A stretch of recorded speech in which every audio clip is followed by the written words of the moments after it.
What's up, you guys? Sean Ross Sapp, Fightful.com, here with a name you know. You know him because he's been a little bit of everywhere, done a little bit of everything. And this Sunday, NXT Takeover in your house, he's competing for the NXT Championship. We've got Cool Kyle here, Kyle O'Reilly. How you doing? I'm good. How are you, Sean Ross Sapp? I'm doing great. Ever since I was told, oh, you're going to do this interview, I'm like, what can I talk to him about that nobody else will talk about this week? And I was like, well, he's Cool Kyle. I want him to tell me if some things are cool or if they're not cool. Oh, no. All yes. Right. I'm about to be exposed as a poser here, but I'll see what I can do. So we're going to play cool or not cool. First out of the gate, bucket hats. Are they cool? Have they ever been cool?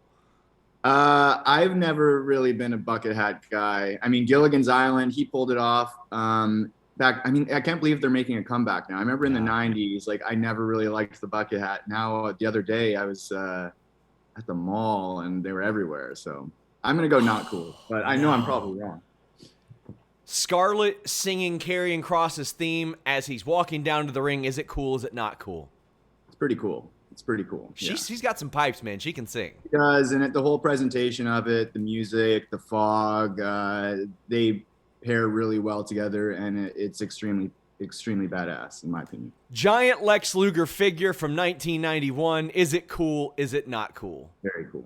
Very cool. It is very cool. It's the first figure I ever owned, but oh, nice. You're going to have the bucket hat community coming after you now. Really? Okay, for me, I don't think I could pull the bucket hat off. For other people, if they look good in a bucket hat, that's pretty cool. But yeah, from personal experience, I'm not a bucket hat guy. We're gonna see you with a bucket hat on NXT in a few weeks, making it up, being like, guys, listen, I promise, I meant no offense, it's okay.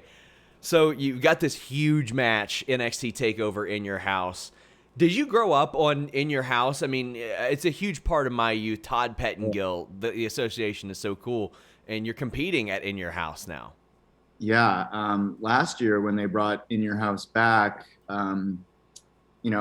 dealing with the pandemic and everything, I was kind of had stepped away for a little bit, short amount of time, and then the In Your House came about, and getting to see it with the house set and everything, the red, white, and blue ropes. It was just such a cool throwback, and just the nostalgia feelings were very real. And now this year I get to compete at In Your House in the main event, no less. I'm very excited, and really, really neat opportunity, and loved In Your House growing up. So cool. When I talked to Johnny, he was like, yeah, it was a big part of my youth, and we were talking about how you'd see Doc Hendricks and Todd Pettengill on Action Zone and stuff like that on the weekends. There are so many elements of nostalgia that aren't necessarily, they're not tired or old because it hasn't been used in 20 years. When you saw that last year, were you a little bummed? You're like, oh man, I'm not gonna be there for that. Oh, I was so bummed. But then to see it become a regular yearly thing, it's that's awesome. I'll get the chance to be part of it this year, and hopefully again this time next year. And as I mentioned, Johnny, he's going to be in that match, as will be Pete Dunne, as will be you, Karrion Kross, and a guy that you beat, and he hasn't wrestled since you beat him, and he's in the title match. From a character standpoint, how would Cool Kyle O'Reilly feel about that? The guy that he just beat, is Adam Cole entrenched enough in that world title picture to where he'd be like, you got to take the good with the bad? Or would he, is he mad that Adam Cole is getting the same opportunity he did? I mean, I'm strictly professional. I know what Adam Cole's done, what he's capable of, what he's accomplished. 100% he deserves to be in that match. And he played it smart by somehow weaseling his way into it. You can't fault him for being a smart guy. That said, it was extremely personal building up to Takeover Stand and Deliver. We had it out, and now I've been able to move past it. And now for me, I see Adam Cole, sure, we're bitter, we hate each other, but it's not quite the same. I feel I was able to sort of vanquish that demon from my past that was Adam Cole in the previous match. And now moving forward, my main focus isn't about hurting Adam Cole. It's about becoming the NXT champion. So that's 100% where my focus is at right now. And you've had experience with, I think, almost all of these guys. when you're preparing for a fatal 5-way match, obviously there's a lot more that goes into it. There's a lot more moving parts. There can be less but more downtime depending on how the match happens. How do you mentally prepare for that when, I mean, again, it's a pandemic. The reps haven't always been there for a lot of people. There's a lot of moving parts to make a match like this main event and main event quality. How is that going to work for you? It's a very unpredictable match. I don't think I've ever been in a 5-way. I've done 4-ways and sure, tag matches, 6-man tag matches, 4-corner, 8-guy tag matches. But a 5-way, that's, you got to have your head in a swivel because there's damage coming from every direction. And you mentioned before having experience with all these guys, and that's true, minus Karrion Kross. I've never touched Karrion Kross in a ring before. So, it's definitely unpredictable. I've been witness to the path of destruction that he has left since arriving in NXT, and it's impressive. I got to admit. But when I look at a guy that I think I match up really well with, and it would certainly be a Karrion Kross. I think we have very similar styles and philosophies in our toolbox. I would dare to say you put another 100 pounds on Kyle O'Reilly, you're looking at Karrion Kross. So it's interesting to see what could possibly happen in this match, and it's really tough to prepare for it. Just got to do what I do every time, and that's just bring the fight and hope for the best. That's something I wanted to mention. So the way that I first met Karrion Kross was we were talking about Catch as Catch Can Wrestling, and a lot of people don't realize he was training to be an MMA fighter when he was like, I think I'd rather just beat people up in wrestling. And you implement MMA and Catch as Catch Can Wrestling style very, very well. Like, you two, the best in NXT at that. When you see that, are you like, man, he's a big dude, but I really want to get a piece of that. I want to see what he can do firsthand. Yeah, I think Kross has the benefit of being so physically dominating and strong. I think when you have those strengths, like, I'm not taking anything away from the guy, but he has to rely on the minute details of technique a little bit less than a guy like me does. So for me, I put all of my training and focus and prowess towards the little technical details that make all the difference in a jiu-jitsu match or a catch match. So I think that might give me the edge, not being able to rely on as much strength. But that said, the guy can dish it out, and I'm sure he can handle it. But then again, he's never faced Kyle O'Reilly before, and that's just a whole other animal into itself. We speak about that style and people who emulate it very well and do it very well. You and Kushida had one of my favorite matches ever back in. You had a few of them. And we've seen you all have some tag team matches against each other, but we have not seen like the full-on one-on-one, just you two guys in NXT. Do you think that that's like maybe a coincidence? Do you think WWE knows that they've got something special there? Like, I'm so excited to hopefully see that again.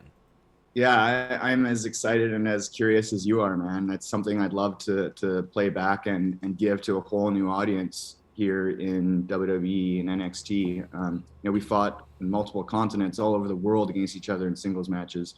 And, there's guys you come across in this business where you feel like, I was born to wrestle this guy, or we just have such good chemistry. And Kushida is certainly one of those guys. But that said, I mean, pretty much every other guy in this 5-way too, I feel like that to a degree. With Johnny and Pete and Adam, these are guys I've been wrestling for many years, and share a really, I guess, a special bond, you could say, when it comes to wrestling. And there's just guys that you mesh well with, and Kushida is definitely on top of that list.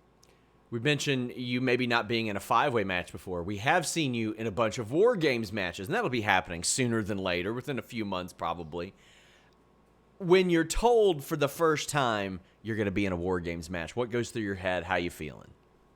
That was like, what? Really? Like, I couldn't believe that they were going to do a WarGames match. And then you get there and you see it all set up. There's 2 rings. There's a giant cage that surrounds both rings, and it's going to be, the first one was actually 3 teams, 3 on 3. So it was a little unique and different in that regard. But to have done it now, I believe 4 years we've been in the WarGames, the Undisputed Era, right? Yeah. Yeah, 4. Or is it 3? No, it's 4, right? It's been 4. You all had the triple threat. You all faced Dunn, Ricochet, War Raiders. You all faced Dijakovic, Lee, Owens, and Ciampa. Like and then last year. So I mean, this will be the first year that you're not doing it. Well, who knows? But it's cool to be part of something that an entire brand has been built off of. It's not just a WarGames match; it's a WarGames Takeover, and now there is a female WarGames match as well. So it's become this whole thing, and it's a rare opportunity to be part of something new and unique and special in this business. Not that it's new and unique; it's been done before, but it had been a while before the first WarGames came back, and yeah, it's cool to know that they trust you to, this is something we're giving to you and make the most of it. And to know that they trust us to represent the company and that match in a positive light, it's really neat. Did you know about that like well ahead of time? Did you have time like in your brain to be like, oh, I'm going to do this and this might happen to me? Yeah, I mean, not too much time, shortly before that Regal made the match, we would have known about it. So it doesn't give you a ton of time to really think about it. But of course, every single year I've gone on the network and watched almost every WarGames match just because they're fun and nostalgic and so well done that if I can bring a little piece of this to the match, then I'll be happy. One guy in particular, I think it was the WarGames in maybe 96, but X-Pac comes in. He's just bumping all over Sweet Creation. I'm like, I want to channel that guy because he's just got his work boots on and he's all over the place and just making everyone look great. And that's kind of where I'm coming from. And Wolf had told me that Triple H and Shawn Michaels were both pretty instrumental in some of those. What do you remember, like, any advice? I mean, they hadn't been in WarGames. They had been in Elimination Chamber, but Right. We had always heard this was something Triple H really wanted to do. Yeah, I can totally see that.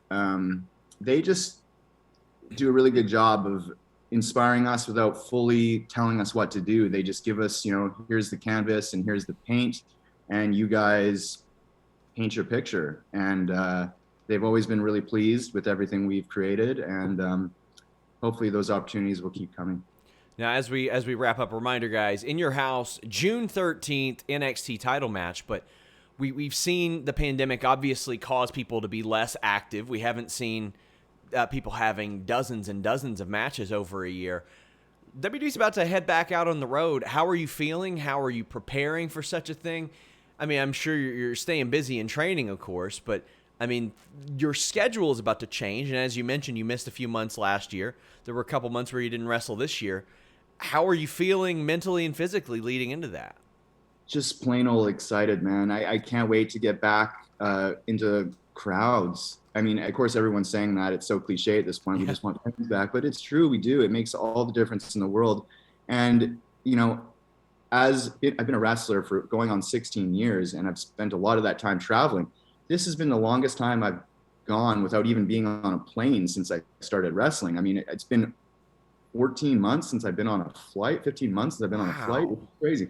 And I'm not going to, it's nice getting to sleep in my own bed every night and knowing where I'm going to be at every single week, schedule wise, routine wise, but you miss that pro wrestler lifestyle. And that's on the road, that's working in a different house every night and meeting all sorts of different amazing fans. That's kind of what the business is really all about. So I'm looking forward to getting back to that. Guys, NXT TakeOver In Your House, June 13th. We got Kyle O'Reilly. Kyle O'Reilly, Hillbilly Jim signed with a bucket hat. Is it cool? Okay, that is cool. It's actually signed by him? Dang. Oh, and if you doubt it, the person who gave this to me also gave me this picture of him holding up the signed figures. Gotta love it. Nothing is cooler. Kyle O'Reilly, thank you so much for the time. Good chatting with you, man. Have a good day. Until next time, we're out.